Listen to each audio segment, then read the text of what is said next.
В эфире Абхазского телевидения информационный выпуск Амши Пшара. Здравствуйте. Сегодня в выпуске. Инновационные условия развития науки и образования. В АГУ стартовал Международный научно-образовательный форум. Владислав Ардзенба. Дети и молодежь. Фотовыставка в Музее боевой славы.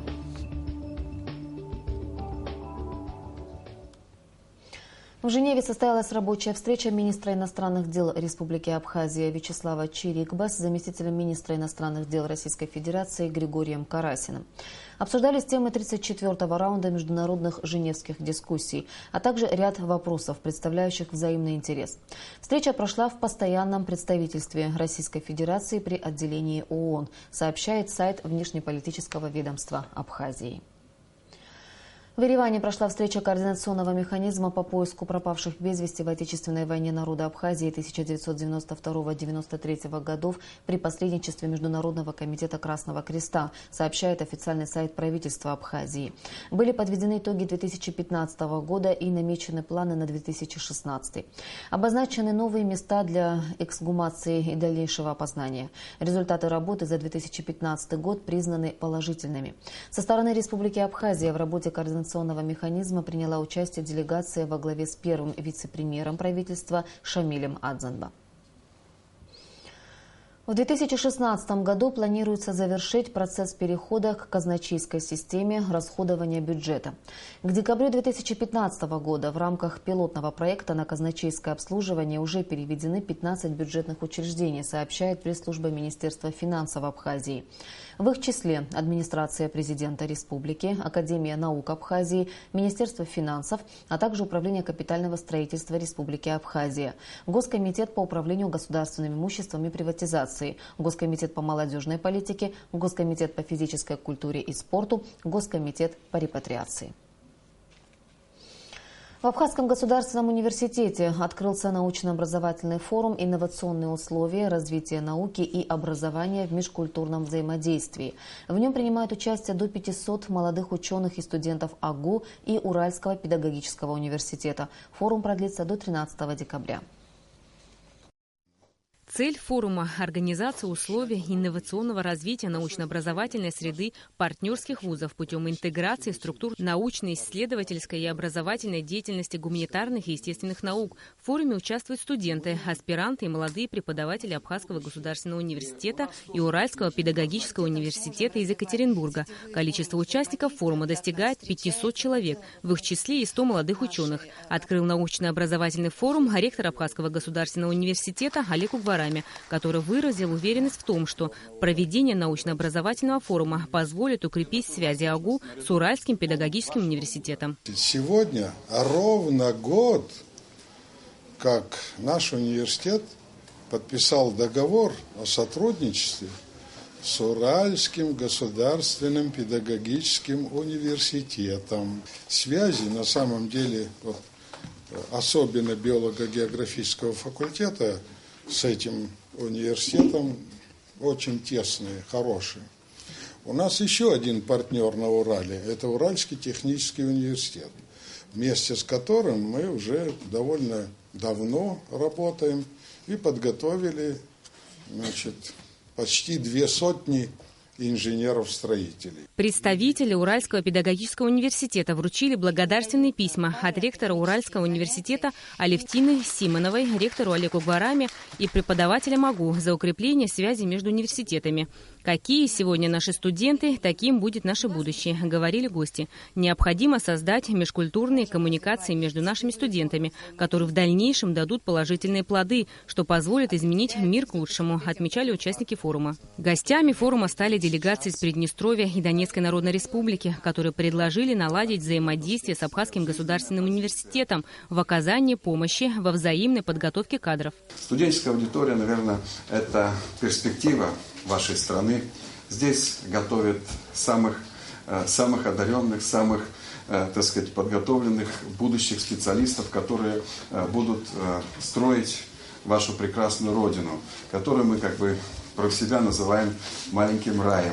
В рамках форума студенты презентуют научно-образовательные проекты «Межкультурный диалог. Живая история. Этномир». Студенты Уральского университета ознакомятся с традициями и обычаями абхазского народа. Соответственно, они будут знакомить абхазских студентов с обычаями русского народа. Несколько лет назад студенты АГУ были с визитом в Уральском педагогическом университете. Наши студенты прошли полевую практику по географии, познали очень много нового. Участники форума уверены в необходимости подобных мероприятий. Работа форума будет проходить в двух направлениях. Сам студенческий форум и второе направление – это работа коллег Уральского университета. Рената Шакая, Беслан Джинджал, Абхазское телевидение. МЧС Абхазии ведет поиски 28-летней жительницы города Гал Моники Бегвава, которая днем 8 декабря спрыгнула с моста в один из каналов перепадной Ингургеса. По словам спасателей, поиски существенно затруднены тем обстоятельством, что все произошло рядом с плотиной, где сильнейший водоворот препятствует работе водолазов. Но у сотрудников МЧС есть надежда, что тело вынесет на другую сторону плотину через 2 открытых шлюза, сообщает пресс-служба МЧС Абхазии. В рамках юбилейного года 70-летия первого президента Абхазии Владислава Арзенба в Музее боевой славы открылась фотовыставка «Владислав Арзенба. Дети и молодежь». Организатор мероприятия Министерство образования планирует провести подобные фотовыставки во всех районах страны, чтобы каждый школьник имел возможность ее посетить. Завершится акция в день рождения Владислава Арзенба. Все экспонаты затем будут переданы в дар Музею боевой славы. Уроки мужества проведены учителями, старшеклассниками, открыты уроки, конференции «Славный сын Абхазии», «Правда истории, события и судьбы». Проведены интеллектуальные конкурсы, проба пера, конкурс по истории Абхазии, спортивные мероприятия. В течение года проводятся и будут проводиться различные мероприятия во всех наших школах. Среди учащихся проведен конкурс сочинений, подведены итоги. И сегодня лучшие сочинения от Министерства образования и науки учащиеся награждены дипломами и грамотами. 12 декабря в Москве в Государственном Центральном музее современной истории России состоится торжественное открытие выставки абхазских художников из фонда Абхазской национальной картинной галереи.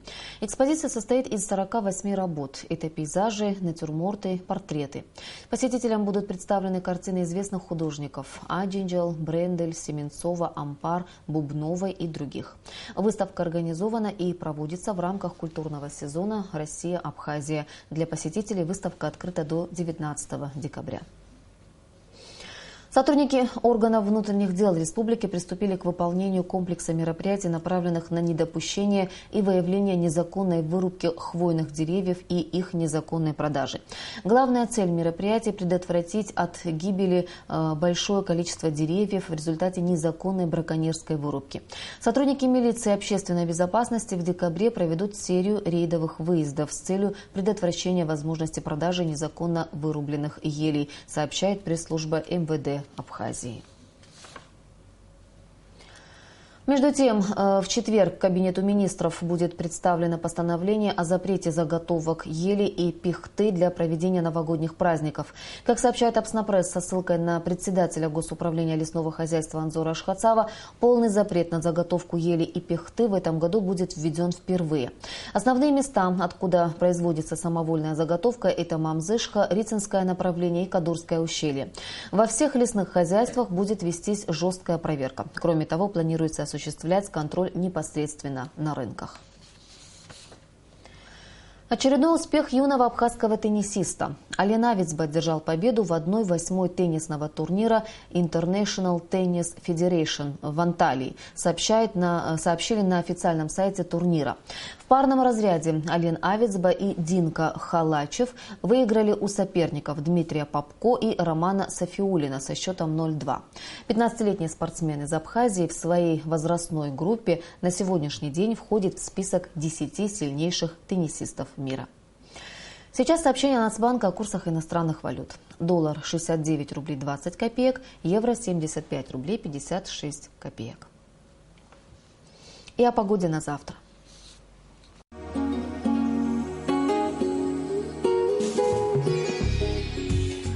По сообщению гидрометеослужбы, завтра в Абхазии ожидается переменная облачность без осадков. Температура воздуха ночью плюс 6-8, днем плюс 15-17 градусов. Температура морской воды плюс 14 градусов. По Сухуму переменная облачность без осадков. Температура воздуха ночью плюс 7, днем плюс 16 градусов.